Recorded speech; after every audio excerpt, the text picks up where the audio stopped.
Welcome into the Trevor Staub Show, episode number 48. Today we have a great guest. We've got Simon Lizotte, the new MVP man, joining the show today. We're going to talk to him all about that switch and just about the amazing season he had last year. Let's hop right into it. All right, we welcome in a very special guest today. We have a recurring guest for the show. We have Simon Lizotte. Thank you so much for joining the show, Simon. Thanks for having me again. Am I the first recurring? Probably not. No, we've had a couple, but I'm trying to think. A lot of our reoccurring guests are people that are in the foundation circle. So you're definitely one of the first pros that I've had recur. That's for sure. But nice. It's been worth the wait. We're debuting the brand new Simon Lizotte camera. I just heard, so that's exciting. That's the exclusive for the Trevor Staub Show. Is the exclusive first Simon Lizotte camera show. Yeah, we're going to jump right in. Obviously, you've had a very busy offseason with your move to MVP, but we're going to talk a little bit about last season too, because it has been probably coming up on a year soon since you were on the show last. First thing I want to mention is your son Emmett just turned 1, which is pretty awesome. Is he taking any interest in discs yet? Has that come along yet? He actually really loves fiddling around with discs. Yeah. And fun little side story is when I was in my head deciding between staying with Disc Mania or switching to MVP, I had this box of MVP discs brand new in my basement, and every time we would go to the basement and mess around, the baby would go straight to the box with the MVP. I guess because he loves the different colors and they just look so flashy and colorful. So it maybe played a bit of a role that my son was like, man, these MVP discs look nice. Yeah, well, I have to ask. I had to ask about that because my son turned 1 a few months ago, so I have to compare him to Emmett, who has superior disc golf genetics. So I need to know where they're at, just make sure he's on track. But that's interesting that he chose the MVP plastic. It makes sense. MVP has some pretty plastic, that's for sure. But yeah, like I was saying, the last time you were on the show, it's really funny because we were talking about the whole show is us talking about you had just come back from Texas, and it was hey, you were back on tour for the first time in a while since becoming a dad. We were talking about hey, do you think you're going to be much of a competitor these days, or are you going to do more YouTube? And then right after that, you proceeded to win 4 times and really change things.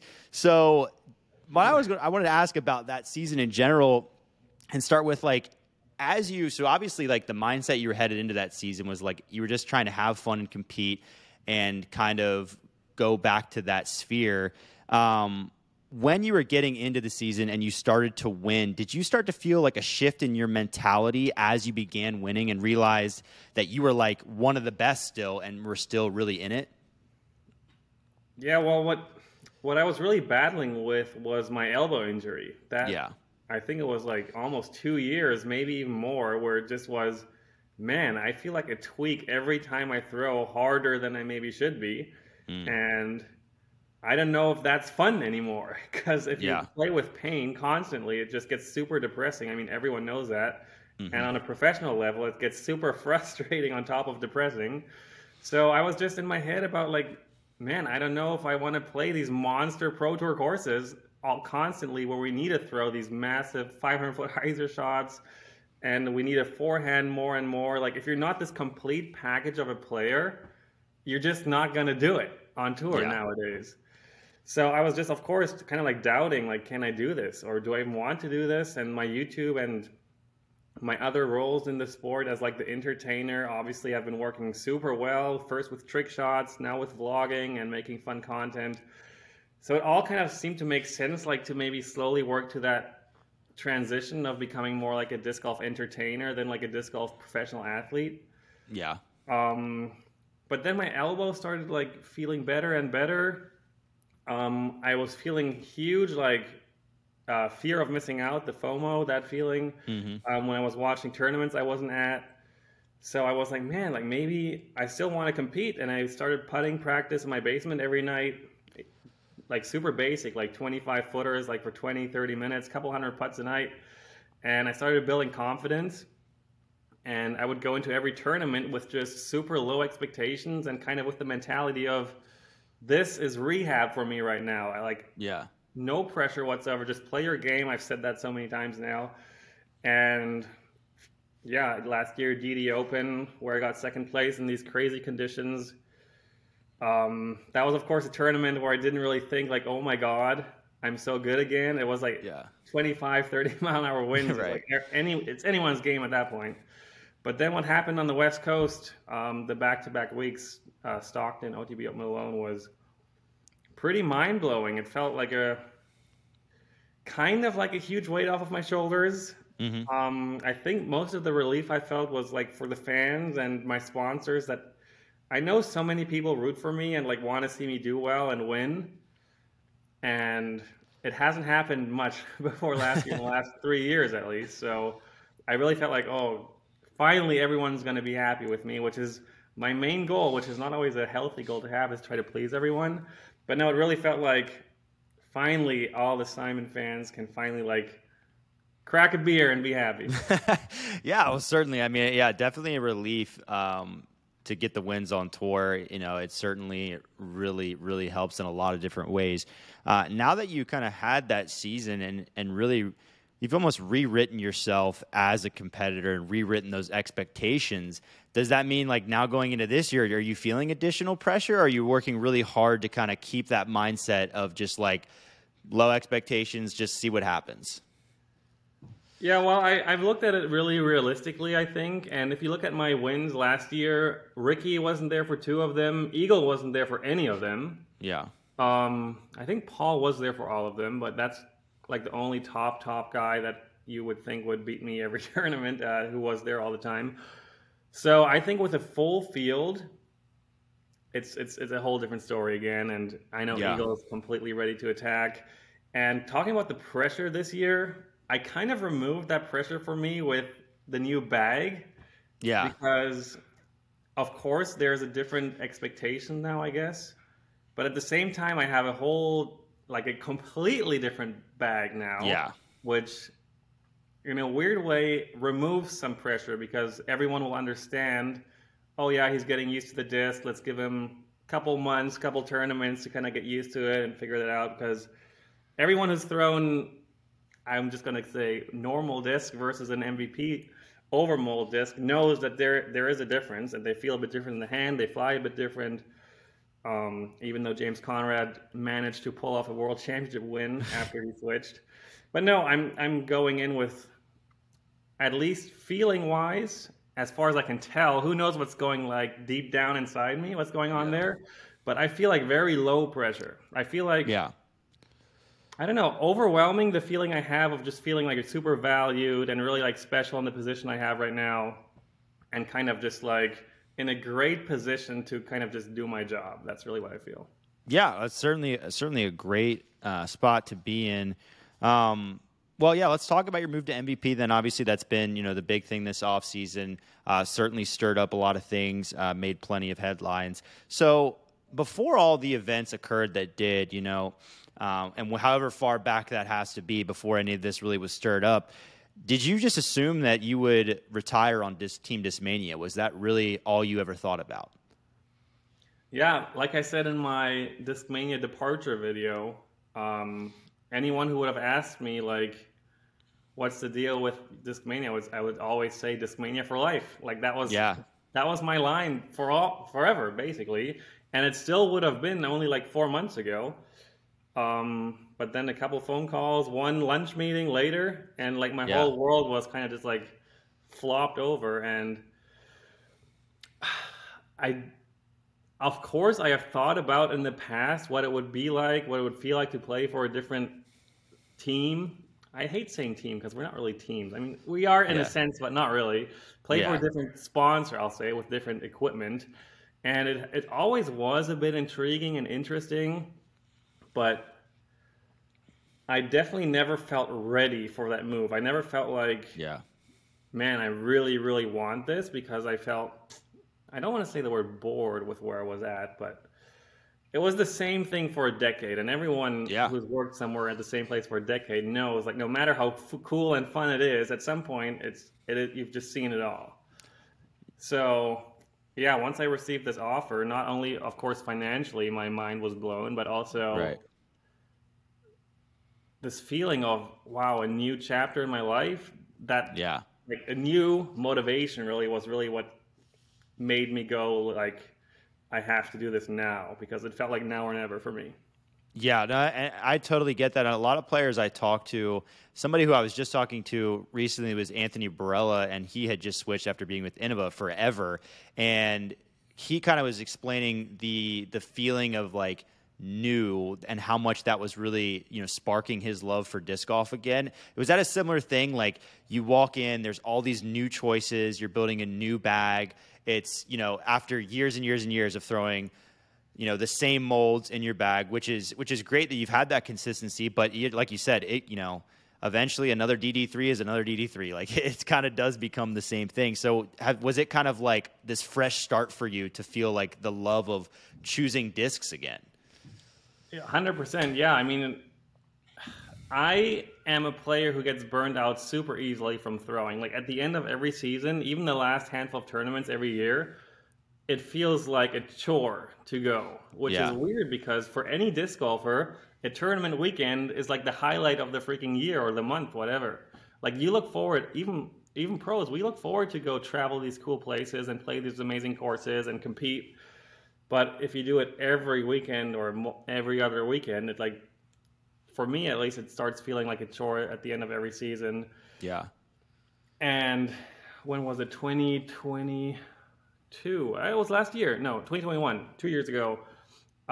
Middle of the season, I had like a super burnout where I was like, man, I don't know if I ever want to play disc golf again. I was like, after the European Championships in 2021, I felt like I'm done. I felt like I don't want to travel anymore. I never want to see a hotel room again. I never want to stand in line for a rental car again. Like just airports, hotels, and rental cars. I'm so over it. I never want to deal with that again. I still love playing disc golf for fun. Like the Seppo Payu announcement that was a couple weeks ago, maybe a month ago or something, that Seppo's like retiring from pro disc golf. It was so relatable to me. I was like, man, like I totally get it. Like I was so close to being there. Obviously living in the US full time is a bit different than Seppo's situation, but oh man, yeah, this switch really for me is like, I'm ready to do this at least another 5 years, and after that we'll see what comes more. But I feel like a whole motivation wave for like, all right, it's a fresh start. Yeah, definitely. Yeah, I totally can see that. And disc golf is such a grind. Like people don't realize, like, the pros get to play disc golf for their living, and that's awesome. But what is required to make that work, especially for a lot of pros, is really, really demanding, just on your body. Just traveling all over the place constantly. So you'd mentioned that, like, you really didn't have MVP on your mind until that offer comes to you, and you really can't ignore it. Obviously, it was such a crazy offer. But before getting that offer from MVP, I wanted to know what your perception was of the company, because everybody kind of has their own ideas, and things have changed a bit, especially with James Conrad winning the world title with MVP. Like that really legitimized them a lot in people's eyes. But people are very much here and there when it comes to MVP. Like they have differing opinions. So what was your perception of that company before getting an offer from them? Honestly, I would make a bet that I am probably the pro with the least knowledge of discs or disc golf companies that is out there. Like I couldn't even name the full Disc Mania lineup if I tried, and I played this for 10 years. I know a handful of Innova molds and Discraft molds because they've been around forever, but any company that's newer than like 2005, I couldn't tell you a single mold probably of most of the new companies. Like I'm not even joking. Like I've never thrown them, I've never touched them, I've never studied anything. So I'm just like, I knew nothing. I know of the Envy.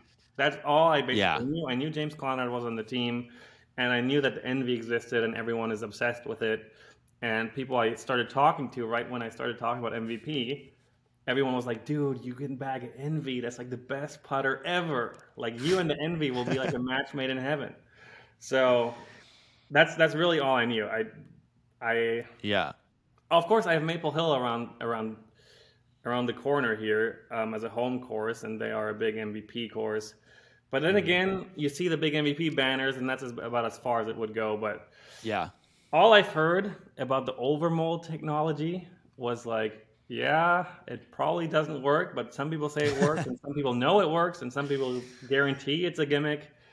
And other than that, I'm pretty sure I've thrown less than probably 2 or 3 shots ever in my life with MVP discs before 2 months, 3 months ago. It was, like, I was completely blank, no info whatsoever, and no thoughts either. Yeah, that's probably the best place to be going into it, honestly, just having a fresh slate like that, because especially with MVP, where there's like some very strong opinions on that company in general as far as the discs, just because of their technology. So since joining MVP, obviously you had really no knowledge of them, but since joining MVP, what has impressed you the most just about that company in general? Yeah, so I got to fly to Michigan to check out the headquarters and the warehouses, plural. That first of all surprised me.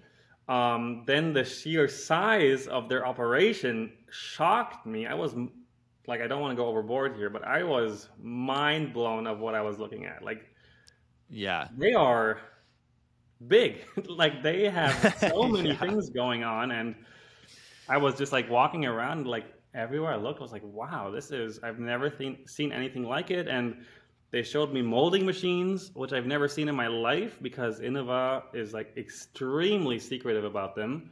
Yeah. And they showed me how they do the overmolds. They showed me how they do the triple foil stamping. They showed me so many things that blew my mind and that I've never seen. And I instantly got this vibe from Brad and Chad. Those are the 2 owners, the brothers. Yeah. They have a really cool backstory, also how they started it. And alone in their barn way back in the day, their dad owns this plastic factory, and they were like overmolding stuff for cars, like plastic parts for cars. And then they found disc golf, and then they started doing discs. And then for the first 5 years of the company, it was like a 2-man operation, which is nuts. Yeah. And now they're here, where they can do a lot of really cool things. So yeah, those guys are brilliant. They're total nerds and funny and geniuses, and they love disc golf, and they love experimenting with stuff no other company would ever try to touch. And it was just really fun just seeing all the behind the scenes stuff. And what I've learned now after a couple of weeks on the team, the fans are different. There's some hardcore MVP gyronauts is what they're called. There you go. Yep. And they are an interesting collection of people, I'd say. Yeah, very passionate fans. I have always been impressed with MVP. I got to talk to some of their guys in the past and have been really impressed with what they're doing. And I know they invested a ton in their infrastructure and have just so many machines and so much going on. And I think, we've always said as a retailer that MVP product is just always so good. Like, whatever shows up to us is always spotless. It's perfect. So they do a really awesome job. So I want to talk about your bag, because it's obviously a hot topic. And it's funny, I mentioned last time how much things were different when I had you on the show.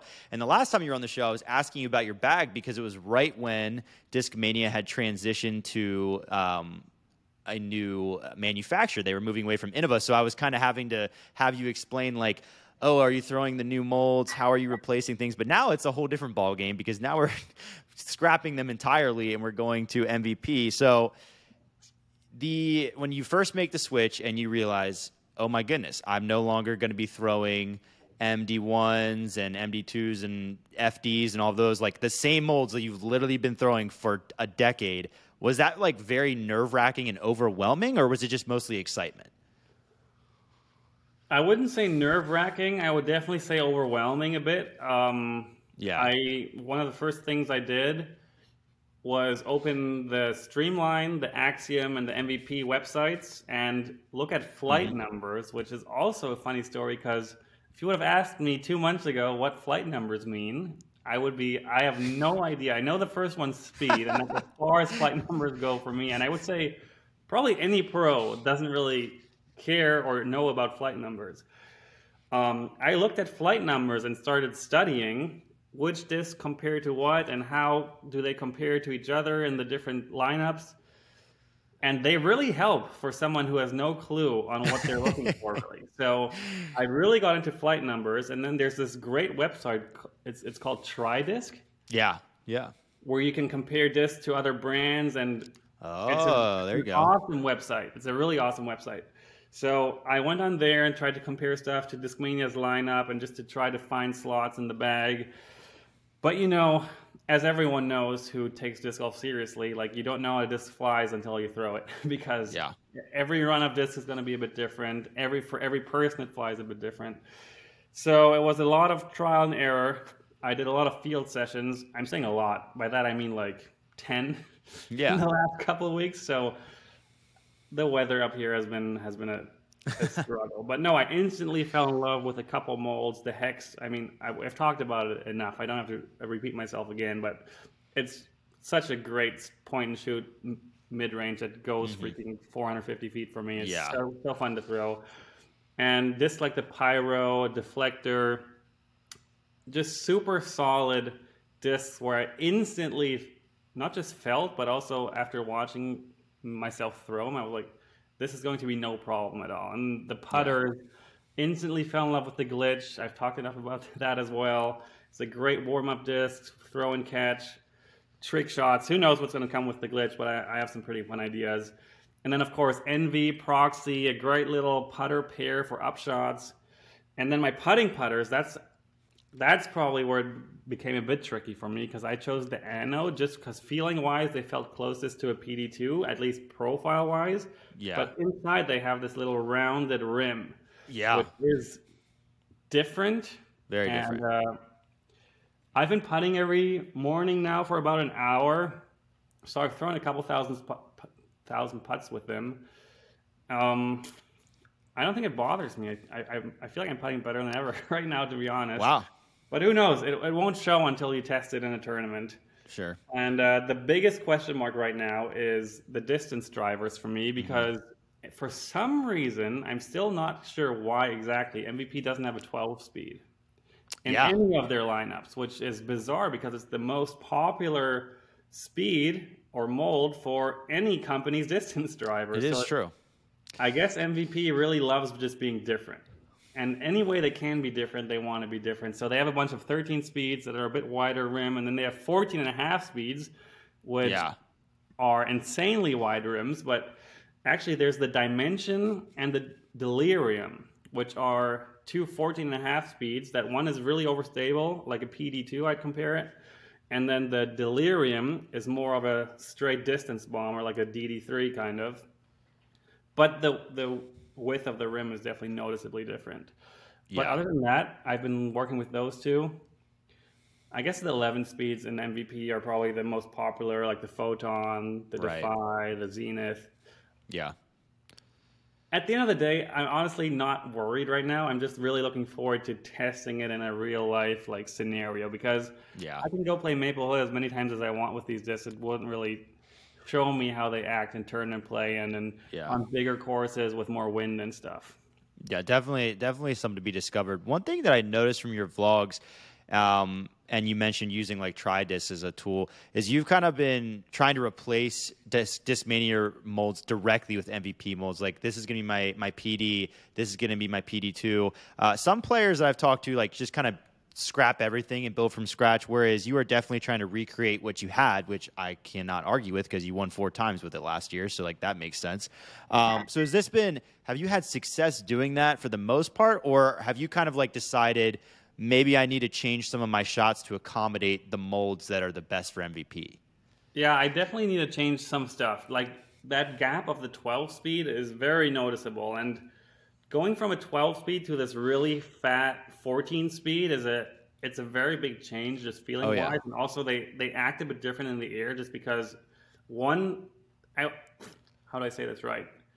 They're a bit harder to throw perfectly, if that makes sense. Yeah. So a bit of more off angles on those, a bit of wind here and there can definitely change more of their flight than a 12 speed, which is it sounds ridiculous, but a 12 speed is more controllable than a 14 speed in a way. And then in my old bag, I used to have a PD and an FD3. That was kind of as far as it went for me for these overstable fairway drivers. Mm-hmm. And now I'm working with the Volt. I'm working with the Fireball. I'm working with the Tesla. I worked with the Wrath for a while. So there's these 9, 8, or the Terra as well, another James Conrad disc. Yeah. Like there's so many like 8 speeds, 9 speeds, 11 speeds that kind of like all in my brain, they like all mashed together, and I'm not sure what's the right one for me. And in Disc Mania, I never really messed around with any 11 speeds. It was kind of like PD, FD, FD3 done. And finding those slots is going to be a process. I've already bounced back and forth a handful of times because, I wish there was a thing like a disc golf robot that could throw a disc exactly the same every time so you can actually see how they fly, because no matter how perfect I think I'm throwing the same shot twice, there's always going to be like differences, and trying to compare discs is sometimes much harder than I would like it to be.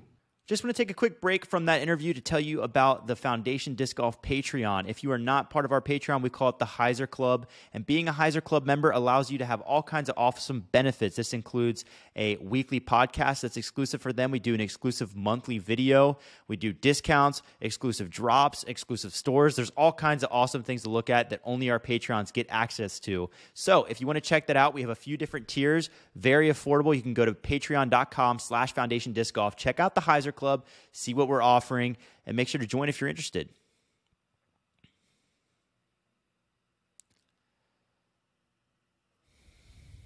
Yeah, it would be sweet to have a robot like that, because, for the casual disc golfer, like trying to compare new discs to put in your bag is like, it's important enough, but it's obviously not nearly as severe as like a pro, where you have access to all the discs, and it's literally just like, it's just a sake of time of like, I just need to know how this one flies. Like, not even for the sake of like knowing if I love it. I just want to see objectively, like, what does this disc do, so I can just keep moving through them. And it is certainly a difficult thing, especially when you're going to a whole different company and just trying to find those molds. So at this point, it sounds like you still have a lot of decisions to make, but at this point, with a few weeks before the Pro Tour, what percentage complete would you say your bag is right now? Like 10? Okay. I mean, this bag is going to be a fluent concept for a couple months at least, I would guess. Probably the first 5 to 10 tournaments, I would say. I said earlier in an interview that by the middle of this season, I would like my bag to be at like 90+%, where I'm like confident, like this is it. Yeah. But no, it's I have to test these discs in tournament play, because everyone knows you can't recreate tournament play. Like, you have to go test stuff in tournaments, and true. I just can't practice that while not playing tournaments. So, I'm really looking forward to the All-Star event next week, because that's going to be like a great test run for me before Vegas. Yeah, that's true. That it is nice being able to be a part of that event and get those test runs in, because it is true. Like, as much as people may not realize it, when you're throwing in a tournament, like it just, the discs just play different. You're going to throw differently a lot of times, whether you know it or not. And there will just be certain discs just will stick out to you in tournament play. Like, those are the ones you rely on, and it's hard to test. So the glitch. Are you actually going to bag a glitch in competition? That's the question. Yes, 100%. My bag, okay. I have my bag right here, so I might as well show it, because why not? I have the glitch in the putter spot right here. It fits in perfectly. I also have the coolest glitch that's ever been made, by the way. Oh, wow. Shout out to Asen1, this dying. And it's not in the way. It's super light, and it's going to be probably mainly my warm-up disc, like playing catch with some other pro. It's so fun to mess around with. You've probably thrown a bunch of glitches, you know. And who knows? I mean, Gary Gerthy pulls out the Sonic. The Sonic, thank you. Yeah, there you go. I got you. My brain was frozen for a second. He pulls it out every now and then, and he throws some super smooth, like 80 to 120 foot, like kind of running floaters. And who knows? Maybe I can pull it up for stuff like that, but.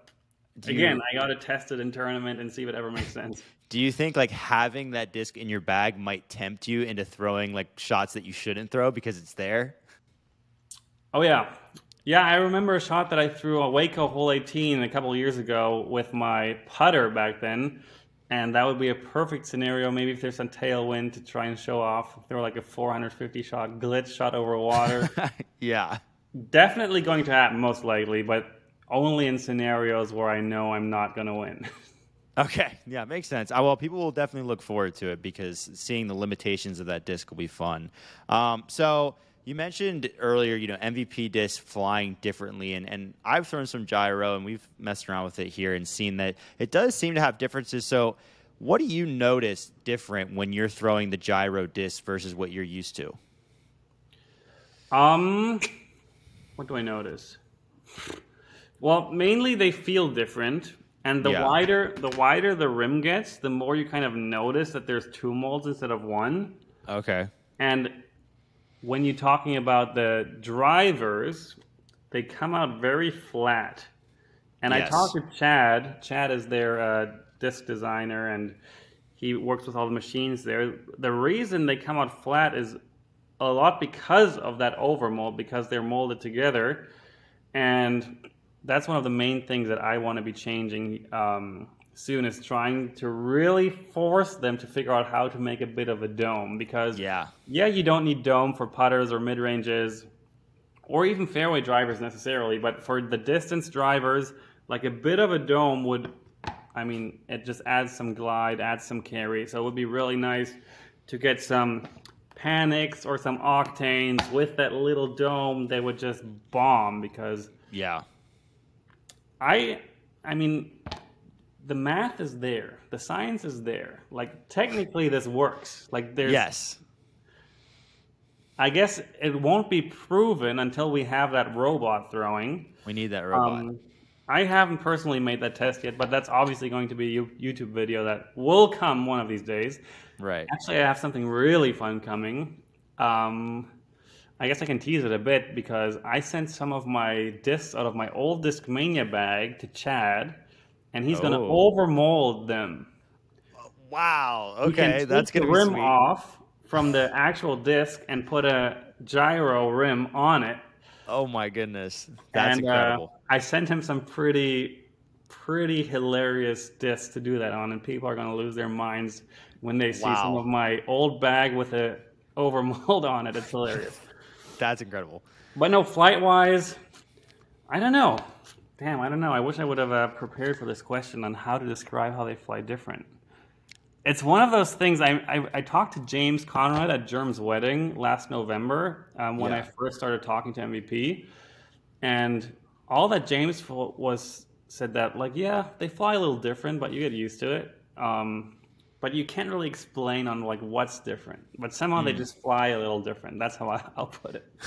Yeah, honestly, that's kind of how I've felt with them too. Is like there's something there, but I can't quite put my finger on it. But yeah, it's definitely something different. I cannot wait to see overmolded Disc Mania. That's going to be something else. That'll be very funny. So you signed a long-term deal with MVP, and now head into this next stage in your career, and it'll be a while before this contract is up. It's kind of, taking you off towards the end of your career, essentially, because it is a long contract. Because of that, because you're going to spend all this time and potentially a really great part of your career with MVP, when you do end your career and retire someday, do you think that you'll still be remembered as a Disc Mania guy, or do you think maybe you'll end up being remembered as an MVP player? Well, right now, I think I will probably end up being remembered as an MVP player. I cannot try to compare it to Paul's situation, of course. Like, looking back 3 or 4 years, like, no one could imagine Paul McBeth not throwing Innova. That's just the reality. I don't know if me and Disc Mania were like a tighter fit than Paul and Innova were when Paul left, but it was pretty similar and pretty close, I'd say. Yeah. And I feel like now, no one remembers Paul on Innova, like, almost ever. Well, we have so many new fans now. Yeah, we have so many new fans too. Well, that of course, but yeah, I think in a couple of years, people won't really draw that Disc Mania Lizotte connection necessarily anymore at all. But who knows? Maybe I'm wrong. But I would say probably in 5 to 10 years from now. I mean, I signed this deal wanting it to be like a lifelong thing. Right. Yeah. Yeah. I mean, it's awesome to see that, having that huge contract. One thing I wanted to ask you about is, obviously disc golf has been a sport where these players, everybody, yourself included, has had to really grind for a long time to make a living in this sport and make things work. And the money is very new to this sport. That's something that hasn't always been there. And as somebody who's been around the game, for so long, how does it feel, putting the pen to paper, sealing your future, for yourself and your family, and being able to have that kind of security? What was that feeling like achieving that?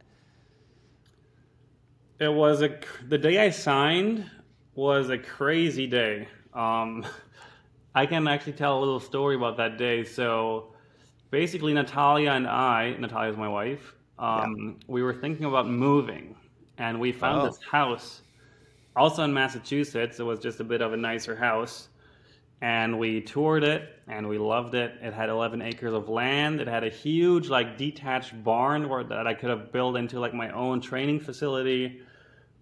Super cool house. Yeah. Decent price tag on it, but it was doable. And the day I signed with MVP, I signed the MVP deal.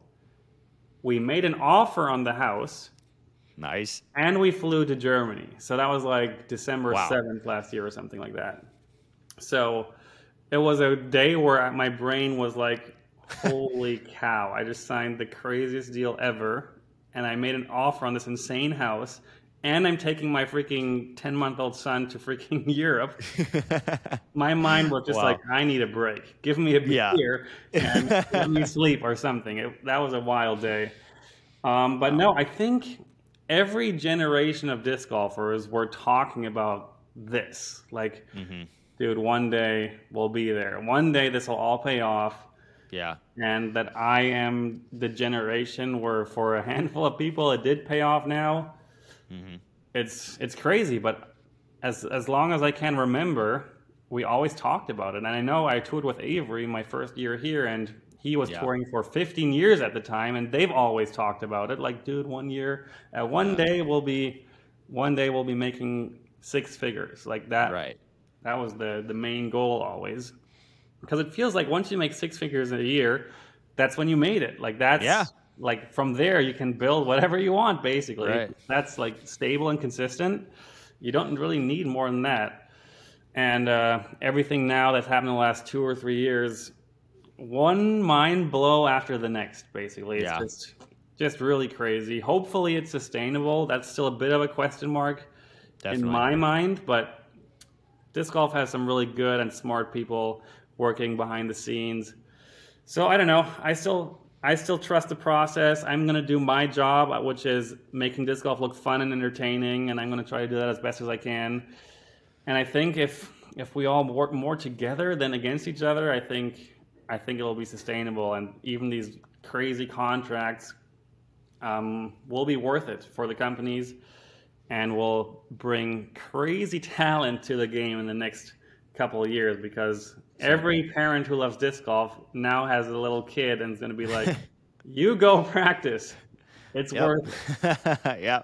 That's certainly true. Now that there's money in the sport, the talent will follow, and you'll see more and more talented athletes all over the world, getting involved. And yeah, it's awesome to see you be able to land one of those deals as somebody who's been in the sport for a while. And we're certainly all excited to see what you're able to do with MVP this year with your 10% complete bag. See what happens. You're definitely going to be entertaining to watch. That's going to be for sure. Watching all the new discs, so we'll have that going. I'm just proud that I did it in a different way than Paul and Ricky. I'm not the major champion. I'm not a multiple-time world champion. And I just kind of proved that you don't have to be, and you can still make it. Yeah, certainly. Especially in the climate of disc golf right now, being able to market and be an entertaining influence is certainly pays off, and it's awesome. But other than that, Simon, that's all I've got for you today. Thanks so much for joining the show, and we're really wishing you luck as the season gets started soon. Yeah, I hope I can wave to the cameras on Jomez coverage or Disc Golf Network. It's going to be a crazy season. There's so many storylines. I really can't wait. I'm more motivated and excited to play disc golf than ever. So let's go. Awesome. All right, thanks once again to Simon for joining the show. Really awesome getting to talk to him about that move to MVP. It was so huge for the disc golf world when that news broke, and it's just really interesting listening to how he's approaching everything and how he's sorting through his new discs. And I certainly can't wait to see overmolded Disc Mania molds. That's going to be a fascinating video. But anyways, thanks once again to Simon. It was great having him on, and we'll see you next week with another great episode.